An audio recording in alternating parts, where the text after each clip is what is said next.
ಸ್ನೇಹಿತರೆ, ಎಲ್ರಿಗೂ ನಮಸ್ಕಾರ. ನಿಮ್ಮ ಏಜು ಎಷ್ಟು ವರ್ಷ, ಎಷ್ಟು ತಿಂಗಳು, ಎಷ್ಟು ವೀಕ್ ಆಗಿದೆ ಅಂತ ನಾವೀಗ ಕ್ಯಾಲ್ಕುಲೇಟ್ ಮಾಡೋಣ.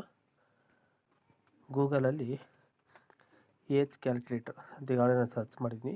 ಏಜ್ ಕ್ಯಾಲ್ಕುಲೇಟರ್ ಸರ್ಚ್ ಮಾಡಿದ ತಕ್ಷಣ ಈ ಥರ ಬರುತ್ತೆ.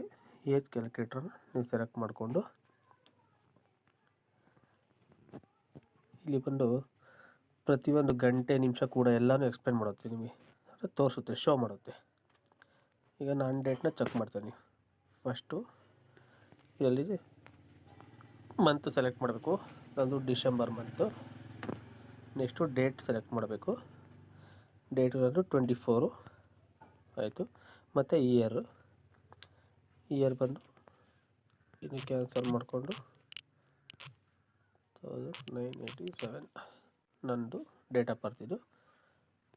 ಈಗ ಕ್ಯಾಲ್ಕುಲೇಟ್ ಅಂತ ಕೊಟ್ಟರೆ ನೋಡಿ, ಎಷ್ಟು ದಿವಸ, ಎಷ್ಟು ಗಂಟೆ, ಎಷ್ಟು ಸೆಕೆಂಡ್ ಕೂಡ ತೋರಿಸುತ್ತೆ ಇದರಲ್ಲಿ. ನೋಡಿ, age 37 years, 10 months, 23 days, 454 months, 23 days, 1977 week. Full ಪ್ರಾಪರಾಗಿ ಫುಲ್ ತೋರಿಸುತ್ತೆ. ಜಸ್ಟ್ ಕ್ಯಾಲ್ಕುಲೇಟ್ ಮಾಡ್ಕೊಳ್ಳಿ. Okay, thank you friend.